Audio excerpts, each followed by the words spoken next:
Hello, Sam.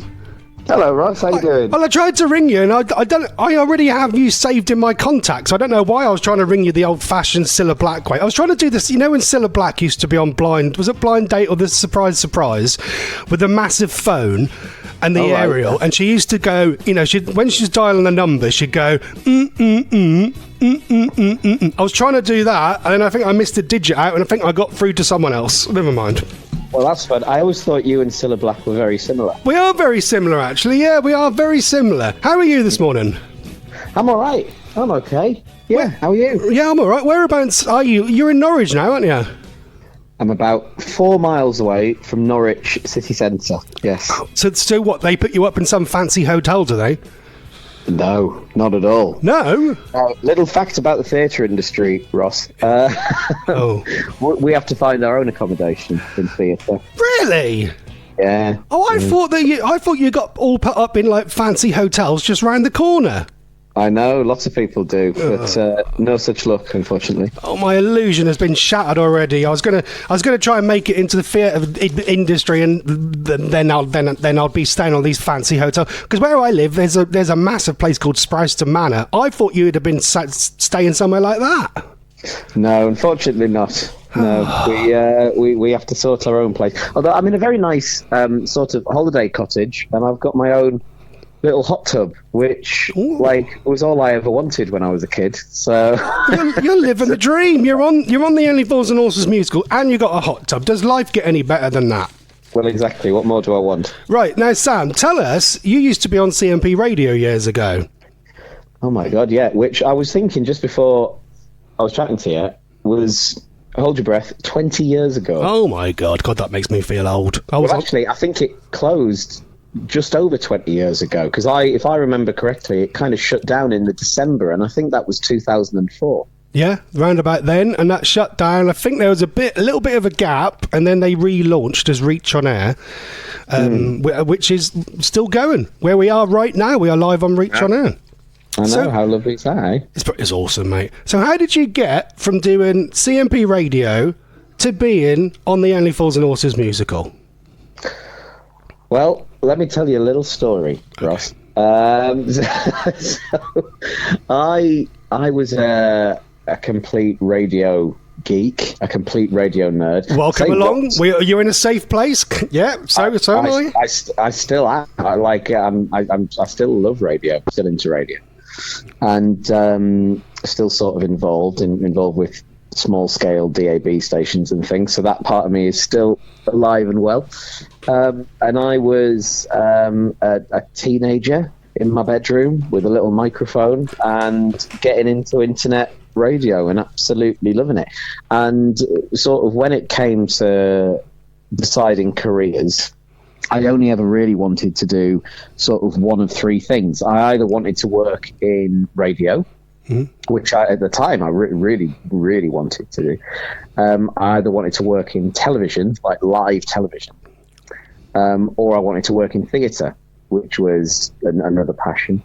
And I was in a youth theatre group, and I was doing internet radio and stuff like that. And I studied theatre at like A-level in sixth form and stuff like that, and applied to drama schools when I was 18.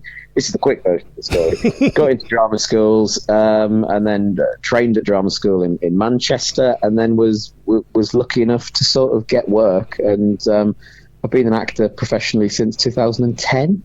So in my 15th year, and that's the kind of career that worked out for me. And then incidentally got back into radio during COVID, because obviously all the theatres closed down during COVID time, so our industry shut down for a good year and a half. That must have been so weird, wasn't it? You know, we were the first to close and the last to reopen, really. And during that time, a lot of my friends who I did a lot of internet radio stuff with at the time got in touch with each other and said, "Oh, shall we revisit the old days?" So we relaunched our little internet radio station. Now, you know, last time we did it, we were 15, and now we were all 30. And we did it again, and I loved it so much that kind of got me back into the radio scene a little bit. So I sort of, my main job, my main bread and butter is working in theatre, and I do a bit of radio on the side because I love it. Where'd you do the radio on the side now then? I'm involved with a station called Durham On Air in the northeast. Oh right, okay. Small scale DAB station. Oh, cool. In Durham. So in the early days when you were doing CMP, were you also doing some sort of acting on the side then? You're sort of the drama group? Well, when I was doing the MP, yeah, but I was at secondary school. I mean, when CMP radio was a thing, I was, 15? So I was still at school. So I was doing acting at school, and I was in like a youth theatre club thing. So how did you get in? So, before I go on to the Only Fools and Horses stuff, what was the first sort of big musical or stage production you did then, like professionally? When I left drama school, I did a couple of plays, and then my first big musical was a musical called Avenue Q, which some people might know. Yeah. And then my first West End job was in a little show called Wicked. Oh, just that little one, what's now absolutely massive. Of course. And I spent three very happy years in Wicked. So I was in Wicked from 2012 to 2015. Brilliant. So, so when did the Only Fools and Horses musical launch? Was that about 5 years ago, wasn't it? Yeah, Only Fools and Horses as a musical launched in 2019, so pre-COVID. And I remember hearing about it at the time. And I remember my agent saying, Del Boy's something you should be looking at. I was kind of like, I don't know, maybe a bit young, maybe, or not really. I'd never really seen Only Fools and Horses back then. So it's not a show I'd grown up with. Yeah. I'd grown up with Fawlty Towers, which I'll come back to in a minute. But yeah, Only Fools launched as a musical in sort of 2019, and a lot of people in the theatre industry and a lot of people not in the theatre industry were like, what, really? Are you being serious? Only Fools and Horses, the musical? Is that ever going to work? And it was written by Jim Sullivan, who is the son of John Sullivan, who wrote the TV show Only Fools and Horses, and Paul Whitehouse, the Fast Show and Gone Fishing on TV. And they'd written the show together alongside Chaz Hodges from Chaz and Dave. Oh, legend. Who contributed a lot of the music. Yeah. And it launched at the Theatre Royal Haymarket in London. And it ran and ran and ran for 5 years with a small gap in the middle for COVID-19. And then it reopened after COVID. And it was the longest running show at the Theatre Royal Haymarket ever. It still is. Yeah, and it's sold out. It's sold out in Norwich, and it's doing so well, and it seems to be going from strength to strength every time, doesn't it? It did, yeah. So my journey with it started at the beginning of last year. In fact, it was about a year ago. I got a phone call to audition for the stage version of Fawlty Towers. Yeah.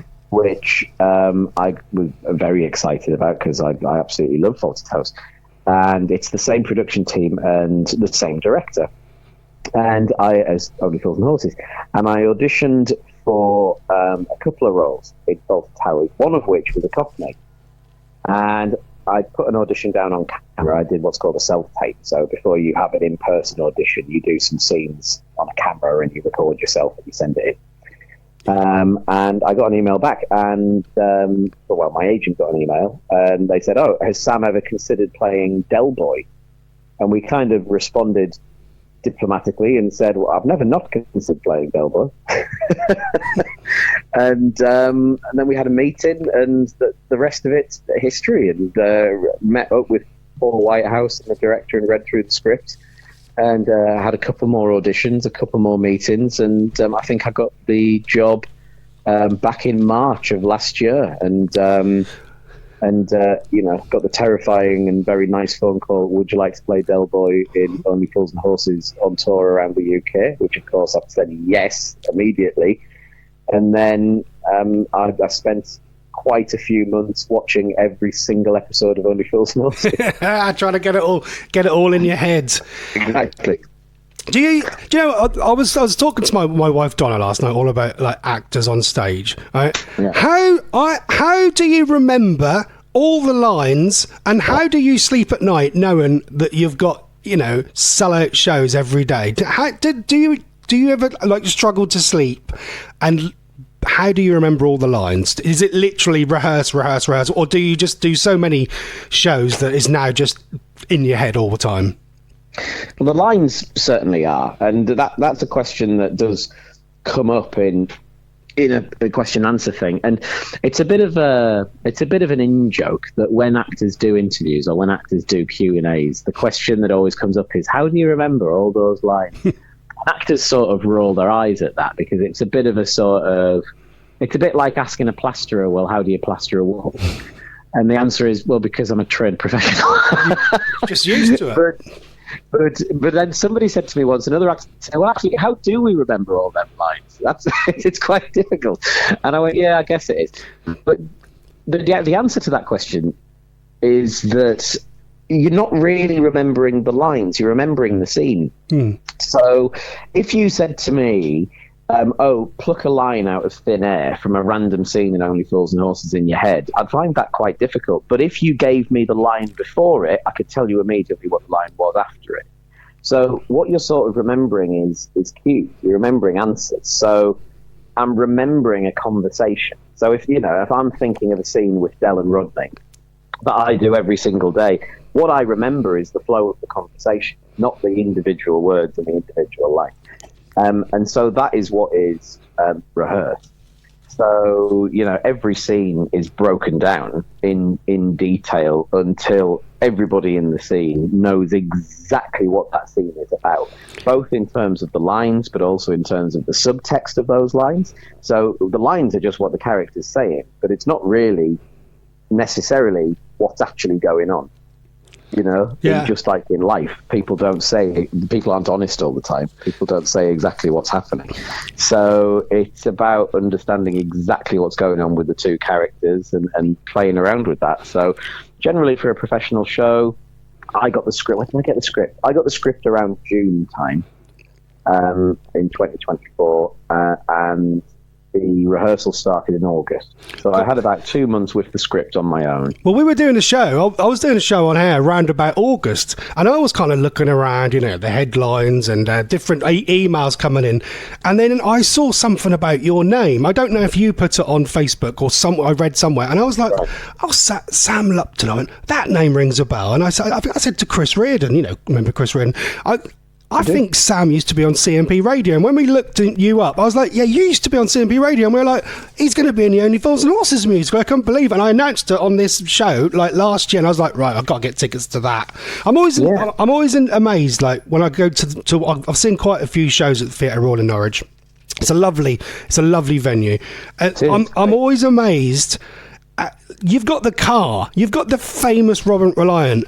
How they change all these sets around, with a little bit of fancy lighting and a little bit of smoke.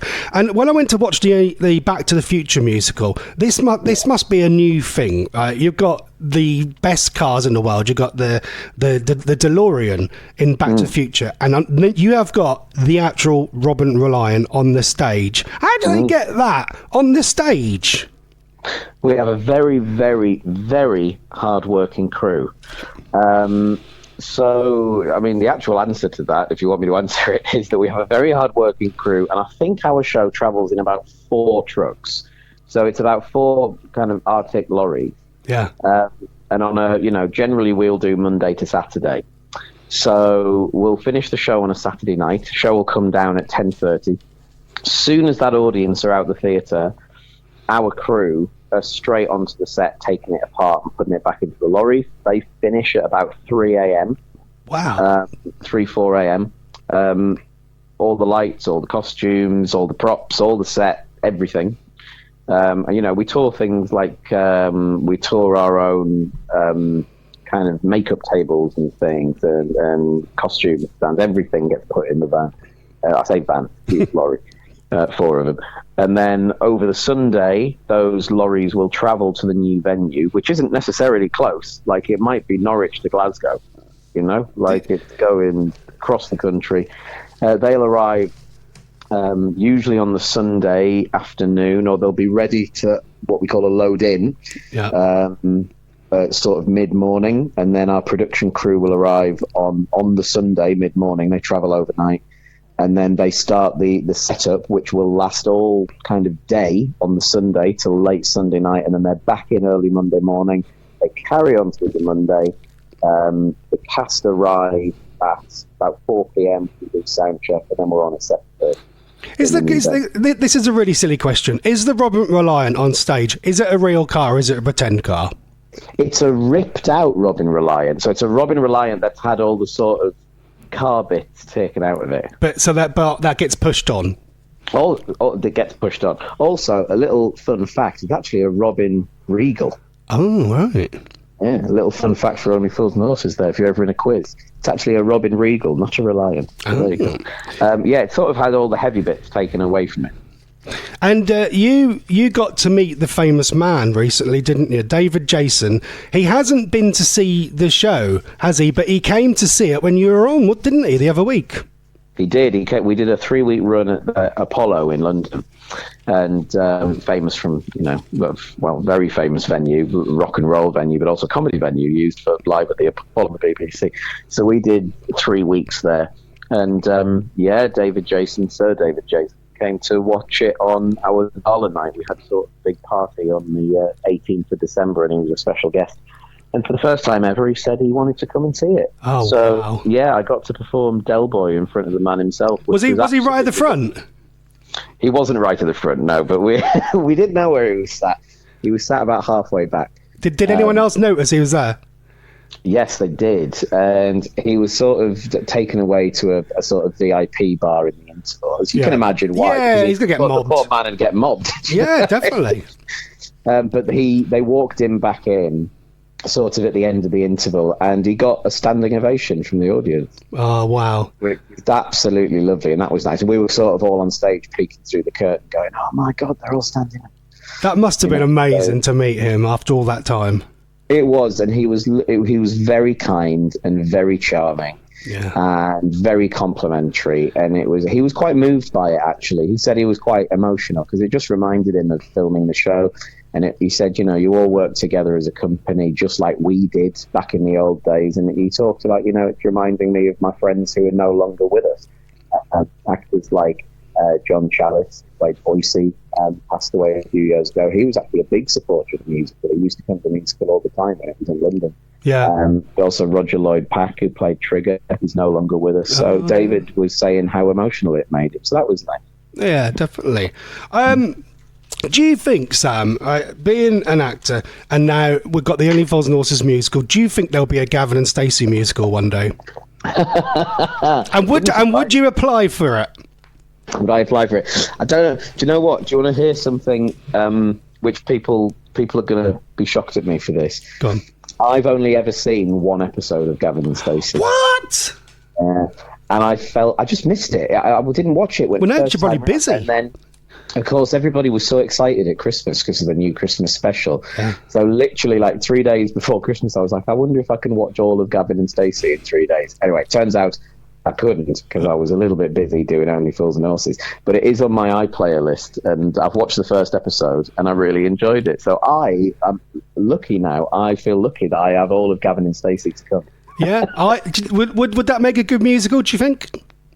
Well, as far as I know, it seems to have the ingredients of a good musical. You'll have to ask me again after I watched it. Yeah. Well, do you know what? I grew up, me and my family, probably your family as well, I grew up with Only Fools and Horses in the background. It was always on at Christmas at some point. It was the repeats are still on everywhere. And our family grew up watching it. And I'm so glad to see that you're in it, doing it, living the dream, and you even got to meet David Jason. Where can people see you, Sam? Where's it heading on to after Norwich? Well, everywhere. I mean, we're still on tour until July. We've been on tour since September, so it might be that there are places near you that we've already been to. For instance, we've already done Scotland, but we're still going up north. So we've got some dates in Newcastle. We've got Liverpool still to come. Places like Sheffield, Leeds in the north. But we're also going to Plymouth, Truro. Where else are we going? We've got some Cardiff dates, Wales. We're going over to Ireland in the summer. So all over the place, but there's a website which is onlyfoolsonstage.com, or you can just Google Only Fools and Horses the musical, and it'll be the top thing on there. Brilliant. Right, thank you very much. It's been an absolute pleasure to talk to you, Sam, and I'm looking forward to seeing you either today or tomorrow. Thanks a lot for ringing up. Thanks for that. My first time on Reach on Air, by the way. You should come and get a show, Sam. Come and get a show when you're less busy. When I'm less busy, maybe I will. Brilliant. Right, good luck with everything in the future, and thanks for being on the show. Cheers, Ross. See you later. Cheers. Bye. There you go. I'm recording this as well, so if you missed any of it, don't worry. It's all being recorded. There you go. That was Sam Lupton live on reachonair.com. What is the website address again? Onlyfoolsonstage.com if you fancy getting tickets to that. Well, I'll be working on